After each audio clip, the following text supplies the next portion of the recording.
안녕하세요. 배신의 장미입니다. 오늘의 사연 시작하겠습니다. 여러분들은 세상이 참 좁다라는 느낌을 언제 받으시나요? 아니, 그런 느낌을 받으신 적이 있으신가요? 느끼기는 했지만 딱히 경험은 없었는데, 저는 이번에 세상은 참 좁구나. 지금 내가 만나고 있는 인연들이 또 다른 곳에 가서 인연을 만들어 결국엔 그게 돌고 돌아 내게 어떤 모습으로 돌아오게 될지에 대해 많은 생각을 하는 계기가 있었답니다. 바로 제 여동생과 관련된 일이었는데요. 저는 제가 이렇게 독한 언니가 될 줄은 몰랐어요. 여동생에겐 한없이 너그럽고 온화하고 언제나 예스라고만 대답했었던 언니였었는데, 저는 이번에 여동생에게 철저히 노만을 외치는 그런 언니가 되고 말았거든요. 그래도 아주 다행인 건 동생이 저의 노를 받아주었다라는 겁니다. 만일 싫다 한 뒤 내가 알아서 하겠다라고 고집을 부렸다면, 상상만 해도 끔찍하지만, 만일 그랬다면 저는 여동생을 다신 보지 않았을 것 같긴 해요. 그 정도로 저의 도덕관념과 정면으로 맞부딪히게 되는 일이 생기게 되었거든요. 이야기는 이렇습니다. 여동생이 한 남자를 만났고 그와 결혼을 하고 싶다라는 겁니다. 제가 만나본 남자는 특이점이 없는 그냥 보통의 평범한 어디에서나 볼 법한 그런 남자이긴 했습니다.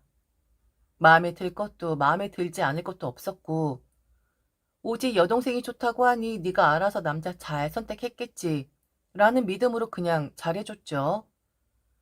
여동생이 저보다 6살이 어립니다. 언제까지 아이 같을 줄 알았는데 결혼이라니? 신기하기도 하면서 걱정도 되긴 했었죠. 제 눈엔 아직 아무것도 모르는 그런 애 같았거든요. 그런데 축하하는 마음이 제일 크긴 했어요. 그리고 제가 도와줄 수 있는 선에서 조언도 해주고, 이미 결혼을 해봤으니까 정보도 찾아주고, 효율적인 결혼 준비가 될 수 있도록 최대한 옆에서 도와줬었죠. 그런데 불행은 상견례를 잡은 뒤 며칠 뒤에 일어났습니다. 남편이 잔뜩 얼굴이 굳은 상태로 퇴근을 한 거예요. 분명 제게 할 말이 있는 듯한데 눈치를 살피는 게 얼굴에 여실히 드러났고, 그래서 저는 남편을 앉혀놓고 할 말이 있으면 해봐라. 혹시 회사에 무슨 일이 있어서 그러는 것이냐 라고 조바심을 표했죠. 남편은 매우 조심스러웠습니다. 그리고 말을 시작하기 전에 제게 그러더군요. 세상이 얼마나 좁은지 아냐고요. 세상 좁다 좁다 말만 들었지. 나는 정말이지 이렇게 좁을 줄 몰랐었다. 우선은 상대방의 이야기만 들은 것이니 사실관계 파악은 나중에도 될 것 같다. 나는 들은 대로만 이야기를 해주겠다. 라는 겁니다. 이야기는 이랬습니다. 남편은 주말 아침 조기축구를 하는 사람입니다. 아주 아재적인 취미죠. 동네 조기축구가 아니라 대기업을 다니는 연구원들끼리 결성한 그런 축구 동아리인데, 그곳에서 너무 이상한 말을 들었다라는 겁니다. 그 땡땡땡에서 근무하는 친구 있잖아. 자기 누나가 있는데 지금 확실한 복수를 하기 위해서 이를 갈고 있다라는 거야. 자기가 저주하고 또 저주하는 한 여자가 있는데 이번에 그 여자가 며느리를 들인대. 상견례 날짜를 잡았는데 그 누나라는 사람이 그 상견례 장소에 가서 제대로 깽판을 놓을 작정이라고, 그걸 인스타로 라이브 방송을 할 계획이라고 하는 거야. 아니, 그게 무슨 소리야? 방송? 인스타 방송? 그걸 한다고? 그 여자랑 어떤 관계인데? 좀 예민한 문제인데, 땡땡땡 그 친구의 부모님이 이혼을 하셨거든. 아버지가 바람을 피워서 어머니랑 이혼을 하셨다고 하는데, 그 아버지란 사람과 바람을 핀 여자가 아주 기가 막힌 사이였대. 어? 무슨 사이였는데? 아니, 도대체 무슨 말을 하는 거야? 그냥 쭉 이야기를 좀 하면 안 되는 거야?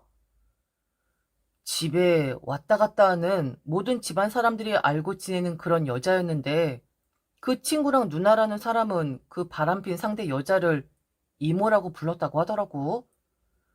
그런데 나중에 알고 보니 아버지랑 내연 관계였고, 그리고 그 여자한테 아들이 하나 있었는데 친동생처럼 그렇게 아껴줬다고 하더라고.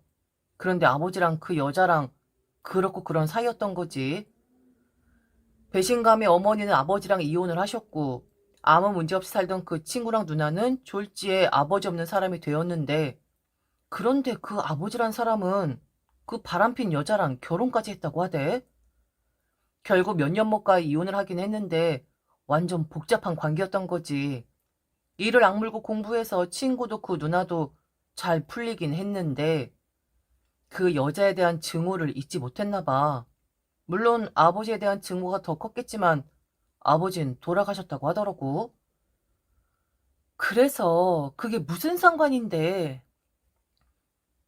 그게 그 친구가 이야기한 상견례 날짜와 장소가 처제 상견례 날짜와 동일해.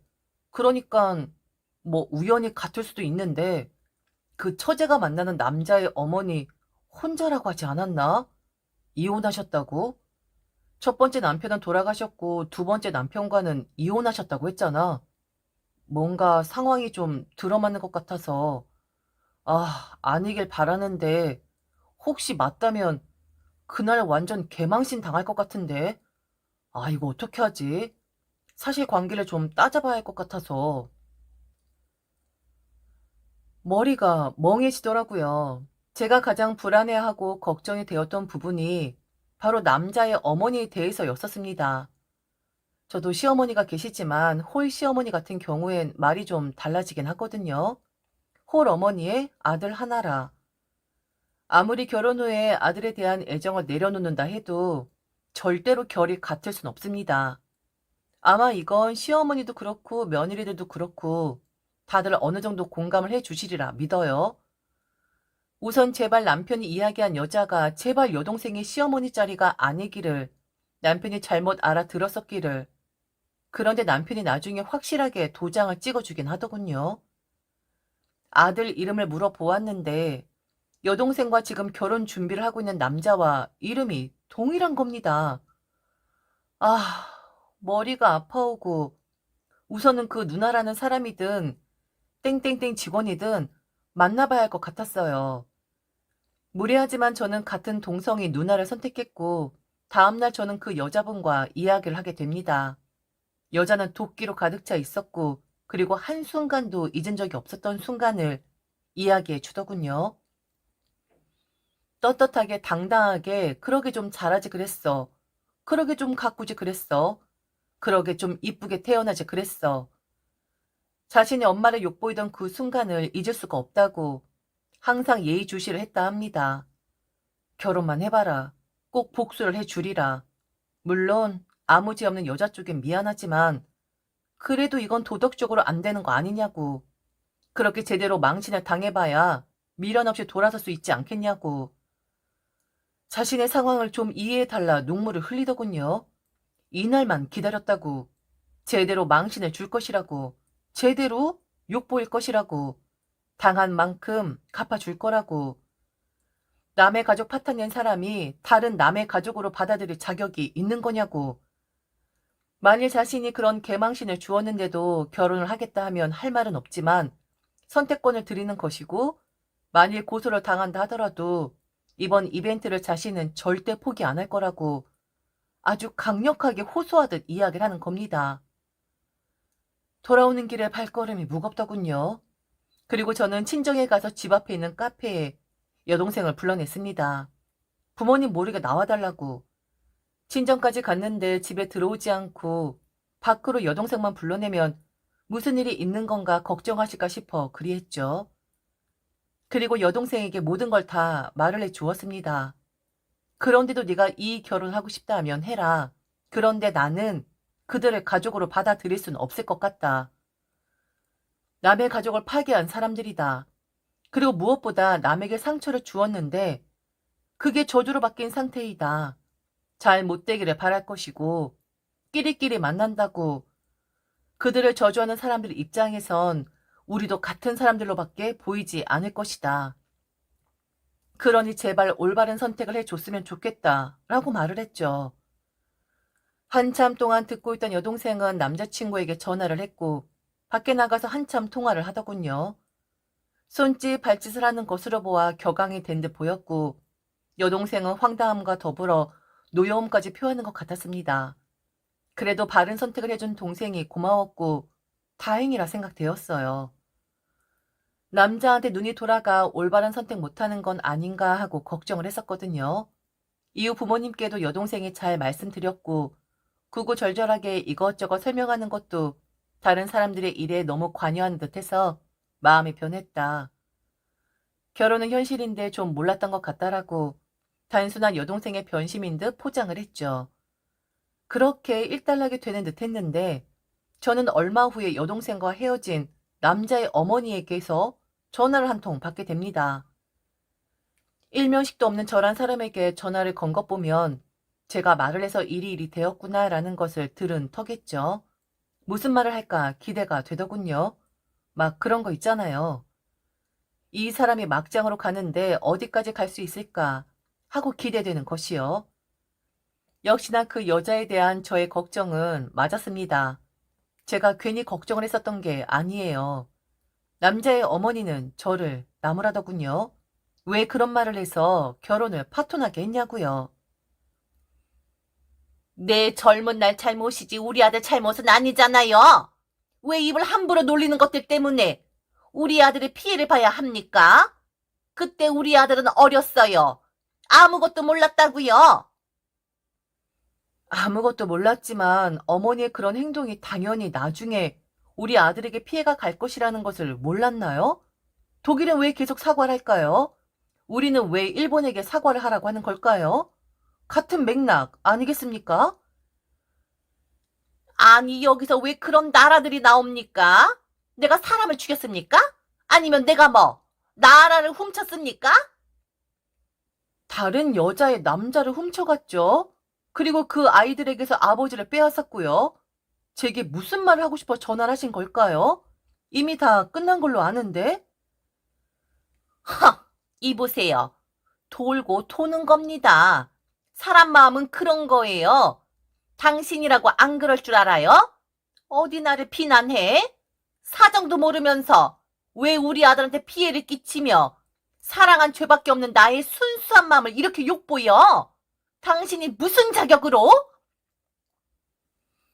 결혼할 뻔했었던 가족이 될 뻔했었던 사람의 자격? 이라고 말해두죠. 결혼이란 것은 이것저것 조건을 따져보는 거예요. 그런데 그쪽 조건이 최악이라서 우리는 물러선 겁니다. 당신의 자격 미달이라서 끝난 거라고요. 나라고 안 그럴 줄 아냐고요? 당연히 그러지 말아야죠. 당신의 이런 말을 들으니 다시 한번 끝난 걸 감사하게 여겨야 할 것 같네요. 당신 아들이 바람을 피워도 다들 그런다라고 말을 할 사람이지 비난할 사람은 아닌 듯 하거든. 무슨 말인지 알겠어요? 당신은 최악이라고. 당신이 최악이라서 당신 아들의 발목을 잡은 것이고 누굴 탓해? 당신을 탓해야지. 그리고 내가 하나 뭐 알려줄게요. 지금 당장 그 상처 준 사람들한테 사과해요. 안 그럼 당신 아들 평생 결혼 못해. 왜인 줄 알아? 당신의 진정 어린 사과 없인 저주만 있을 뿐이거든? 아니면 그냥 멍청하게 앉아서 이렇게 남의 탓으로 돌리고 있던지. 그럼 언젠가 당신 아들이 결혼할 여자를 만나게 되면 오늘과 같은 일이 또다시 일어날 테니까 아주 지독한 사람에게 걸렸더만 끝까지 물고 늘어지는 사람에게 상처 줬어. 당신은 그 피해는 당신의 하나뿐인 아들에게 갈 것이고 생각 똑바로 해요. 어떻게 처리를 해야 당신 아들에게 피해를 덜 줄지, 어떻게 해야 더 이상 당신 아들 발목을 잡지 않을지 내 말 무슨 말인지 알아듣습니까? 듣기로 사과 같은 건 안 한 걸로 알고 있어요. 끝이 아니라 잠시 보류인 상태가 된 듯 하더군요. 이미 저희와는 끝이 났으니 제가 관여할 바는 아니지만 사과를 하면 좋을 텐데. 그 상처받은 사람들에게 진심 어리게 용서를 바라면 좋을 텐데 그게 쉽지가 않은 듯합니다. 별별 사람들이 다 했지만 나이 들면 한번 고집 세운 건 버릴 수 없다고 하더니만 남자의 어머니가 딱 그런 사람이지 싶어요. 조만간 다른 망신을 주려고 하는 것 같던데. 좋은 구경이라고는 볼 수 없겠네요. 사실 남자는 아무 잘못이 없는 건 맞으니까요. 괜히 돌을 맞고 있는 건 맞으니깐.